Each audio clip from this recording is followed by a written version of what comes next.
If you feel like toxic people are everywhere now, the first thing to admit, without melodrama, is that you might be noticing a real structural shift, not just having a bad month. The uncomfortable thesis is simple: it's not that humanity suddenly became worse. It's that the environments most people live inside, work, social media, dating, politics, even self-improvement, have quietly evolved to select for traits that look like confidence, look like strength, look like competence, while often being something colder underneath. And when an environment selects for a trait, you don't get a few outliers. You get a population drift. Here is the key mental move: stop explaining toxicity as a personality problem and start seeing it as an incentive problem. Toxic behavior is often the rational strategy in systems that reward speed over depth, image over substance, dominance over competence, and short-term wins over long-term trust. If you design a world where outcomes matter more than methods, you get people who optimize outcomes and treat methods as optional. That's the first reason toxic people seem to be multiplying. They are not multiplying. They are winning more often. Visibility is not prevalence, it's selection plus amplification. Look at what gets rewarded publicly. In many domains, the person who is most accurate is not the person who gets promoted. The person who is most useful is not the person who gets attention. The person who is most stable is not the person who gets influence. The system rewards what travels: certainty, drama, confidence, bold claims, quick dominance, clean narratives, strong emotional hooks. These are not evil. They are mimetically efficient. Now ask yourself a slightly brutal question: when you watch someone who is clearly shallow, arrogant, exploitative, or dishonest rise faster than the conscientious person who actually does the work, what exactly did you expect people to learn from that? People learn the real rules, not the stated ones. If the official culture says integrity matters but promotions go to the ruthless performer who takes credit, people update their model of reality. This is how a system trains toxicity without ever endorsing it.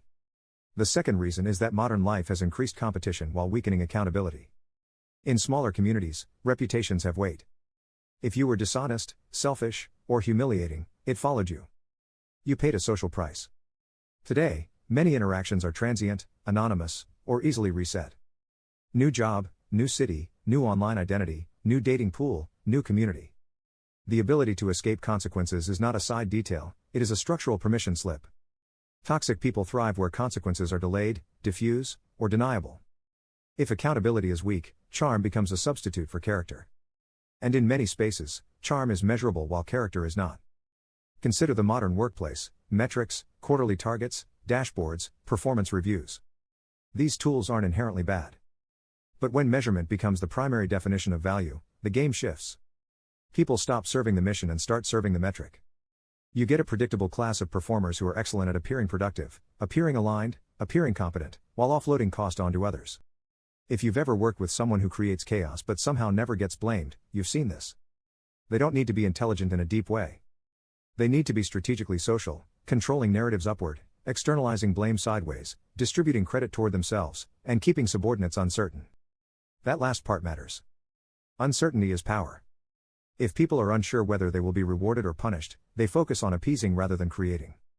This is where toxicity stops being a moral label and becomes a recognizable pattern: a person who extracts stability from other people's instability. They manufacture confusion, then position themselves as the solution. They create tension, then offer relief. They distribute validation, then withdraw it. That is not just interpersonal dysfunction, it is a control strategy. You don't need to romanticize it. You just need to call it what it is. Now add the attention economy. Social media doesn't primarily reward truth, it rewards engagement. Engagement is driven by arousal, anger, fear, disgust, envy, shock, tribal loyalty. Platforms are not creating toxic people out of nothing. They are amplifying and training behaviors that perform well under engagement incentives: call-outs, humiliation, certainty theater, moral grandstanding, rage bait, status games, performative empathy, predatory charisma. People quickly learn what gets them rewarded. Likes, views, retweets, attention, followers, these are social reinforcers. A person can become more toxic not because they consciously want to harm others, but because the environment is shaping their reinforcement schedule. If cruelty gets attention and nuance gets ignored, people drift toward cruelty. If contempt performs better than care, contempt becomes a habit. This isn't theory. You can watch it happen in real time. Someone starts posting relatively normal opinions. The posts that provoke get more engagement. They lean into provocation. They become more certain, more extreme, more combative. Their audience forms around that identity. Now they're trapped. They cannot soften without losing status. At that point, toxicity isn't just rewarded, it becomes their livelihood. If you want a shocking reflection that's also true, a meaningful fraction of public confidence today is not inner strength, it's algorithmic conditioning. Then there's dating culture, which has become a high-speed market with weak accountability and heavy emphasis on first impressions. In markets, sellers optimize presentation. When your value is judged quickly, your incentives shift, you become more performative, more strategic, more image-based. In that environment, the traits that stand out first, boldness, charm, dominance, a curated persona, outcompete traits that reveal themselves slowly, kindness, reliability, depth, emotional maturity. This creates a brutal mismatch. The traits that help someone win the initial selection are not necessarily the traits that create a stable relationship. Over time, that mismatch makes many decent people cynical, and cynicism itself begins to look like realism. People start copying the strategies that seem to work, even if they dislike them. The system rewards those strategies, so the market gets dirtier. And here's the detail people rarely say out loud: toxic behavior often functions as a shortcut through uncertainty. A healthy person tolerates ambiguity. A toxic person resolves ambiguity with control. They push, test boundaries, create drama, demand reassurance, provoke jealousy, use scarcity. These tactics work short-term because they force emotional movement. They create intensity. Many people confuse intensity with intimacy. So toxicity gets rewarded again, not because people love suffering, but because the brain is vulnerable to arousal masquerading as meaning. Now layer in economic and psychological stress. When people live under chronic pressure, financial, social, informational, self-regulation deteriorates. Under stress, people become more irritable, more impulsive, more defensive, more status sensitive. They interpret neutral cues as threats. They become less generous. They hoard attention and resources. This isn't a moral judgment, it's physiology. A stressed society does not become enlightened. It becomes reactive. This is why the rise of toxic people often correlates with periods of instability. In stable environments, cooperation pays. In unstable environments, aggression pays. In stable environments, trust is rational. In unstable environments, suspicion is rational. The system rewards who can exploit instability fastest. Then there is the cultural confusion around boundaries and therapy language. Useful psychological concepts have gone mainstream: trauma, narcissism, gaslighting, boundaries, but mainstreaming is not the same as understanding. In the wrong hands, these terms become weapons. They become ways to shut down disagreement, avoid accountability, or justify selfishness with clinical vocabulary. A person who wants to avoid responsibility now has a socially approved toolkit: "You're triggering me. That's toxic. You're gaslighting." Sometimes these statements are accurate. Sometimes they are strategic. The point is that the language itself can be used as a status move. It grants moral high ground instantly. It can end conversations. It can frame the other as harmful by definition. Toxic people adapt quickly to the moral vocabulary of the time. In a religious era, they speak the language of virtue. In a therapeutic era, they speak the language of healing. The pattern is not the vocabulary, it's the exploitation of whatever vocabulary grants legitimacy. What about narcissism? People throw the term around, but there's a more precise way to view what's happening. Modern environments often reward high self-focus and low friction. Narcissistic strategies are low friction for the narcissist and high friction for everyone else. They simplify life by making it about one person. They turn relationships into supply lines. They outsource emotional labor. They demand special rules. In a world where attention is currency, the narcissistic strategy can be profitable. But it comes with a hidden cost: it degrades the social fabric. People become more guarded. Trust becomes expensive. Warmth feels risky. When enough people behave this way, the overall culture becomes colder and more transactional, even among decent people who never wanted that. That's how toxicity spreads, not just by imitation, but by defensive adaptation. Good people become sharper because softness gets punished. Here's the central loop, in one sentence: environments reward toxicity, toxicity increases mistrust, mistrust forces defensive behaviors normalize coldness, coldness makes toxicity easier. Once you see that loop, the rise of toxic people stops being a mystery and becomes a predictable outcome of incentives. The next question is more important than diagnosis: why do people keep tolerating toxic individuals? Because toxic people often offer short-term benefits. They are decisive. They create momentum. They take charge. They create intensity. They perform confidence. They promise certainty. And in uncertain environments, certainty is addictive. Many people would rather be led badly than float in ambiguity. Toxic people exploit the craving. They also exploit something even simpler. Many decent people are trained to be fair, understanding, patient, mature. Those are virtues. But virtues can be weaponized against you if you apply them asymmetrically. If you are endlessly understanding to the person who is endlessly exploitative, you're not being virtuous, you're being used. The toxic person will call your boundaries cruelty. They will call your refusal abandonment. They will call your standards judgment. And if you don't have a clear internal model, you will doubt yourself. That's the psychological edge toxic people often have. They generate confusion, then live comfortably inside it. The first thing to understand is that toxicity is often mistaken for strength because it produces visible signals: certainty, aggression, dominance, speed. Real competence is quieter. It takes time. It tolerates nuance. It admits uncertainty. Those are weak signals in environments that reward quick impressions. Modern systems are increasingly low-context systems. Your reputation is built on clips, highlights, summaries, dashboards, superficial metrics, quick interactions. In low context, signal beats substance. In low context, the person who can compress reality into a confident narrative often beats the person who can actually handle reality. This is why you see people who are objectively mediocre rise. They excel at narrative control. Narrative control is the fundamental currency of many institutions now. The toxic person does not need to be right, they need to be early, loud, and confident.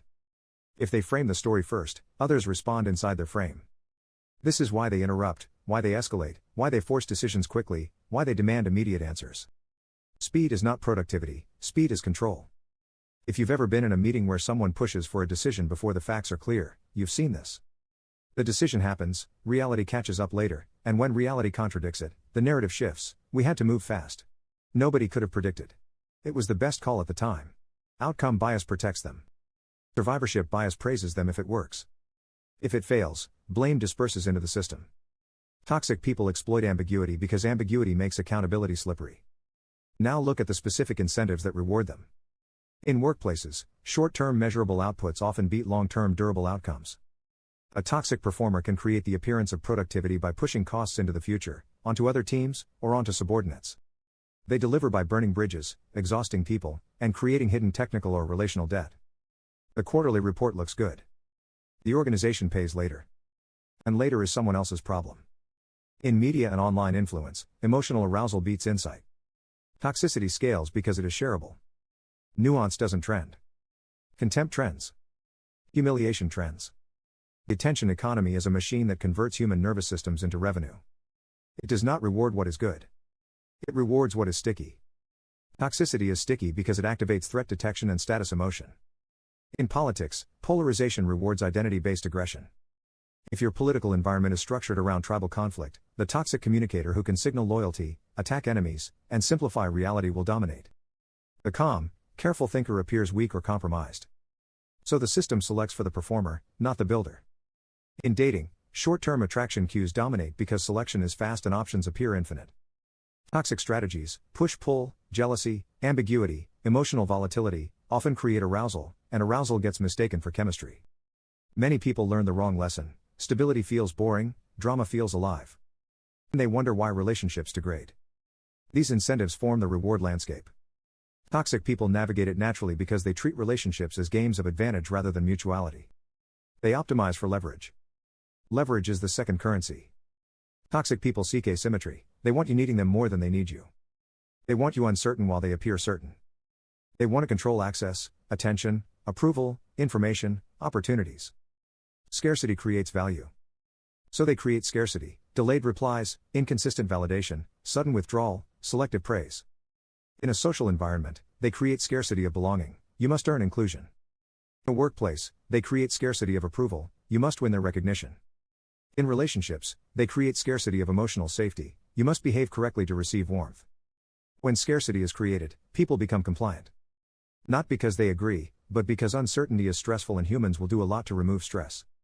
This is why toxic people often look magnetic. They generate tension, and tension makes people focus. If you want a more shocking reflection, many people confuse "I can't stop thinking about them" with love. Sometimes it's not love. It's a nervous system trying to resolve an unresolved pattern. Toxic dynamics create unresolved patterns on purpose or by habit. So what do you do about it without becoming cynical? The first defense is conceptual. Stop moralizing and start modeling. Moralizing wastes energy. Modeling gives leverage. You want to see toxic behavior as a set of repeatable moves that create predictable psychological states in others: confusion, urgency, guilt, dependency, self-doubt, craving for approval, fear of exclusion. When you can name the state that is being induced in you, you regain choice. The goal is not to win. The goal is to avoid entering the induced state.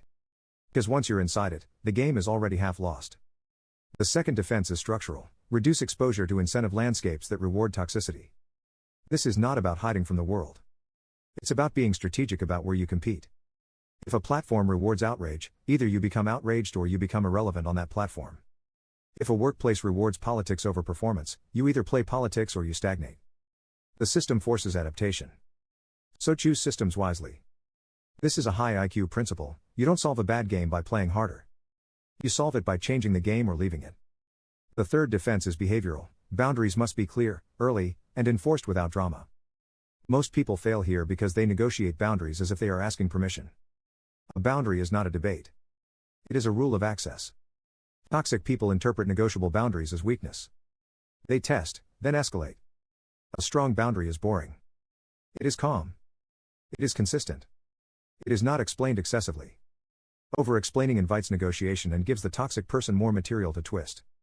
State the rule, state the consequence, follow through. This is not cruelty. It is clarity. The fourth defense is social. Build reputation-based communities.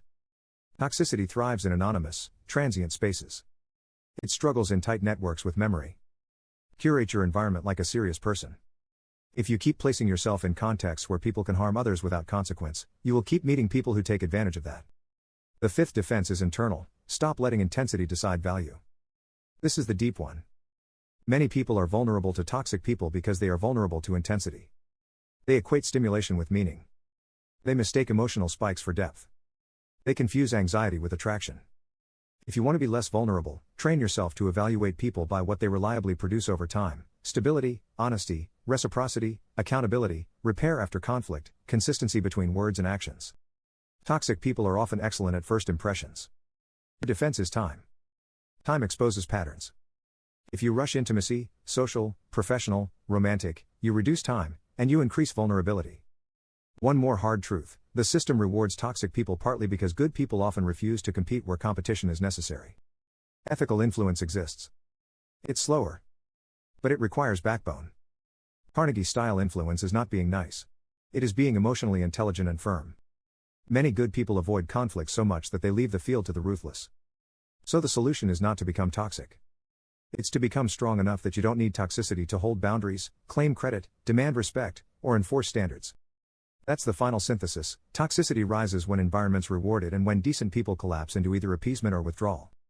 The antidote is not rage, it is structure, strong standards, real consequences, reputation-based networks, and personal discipline around what you reward with your attention.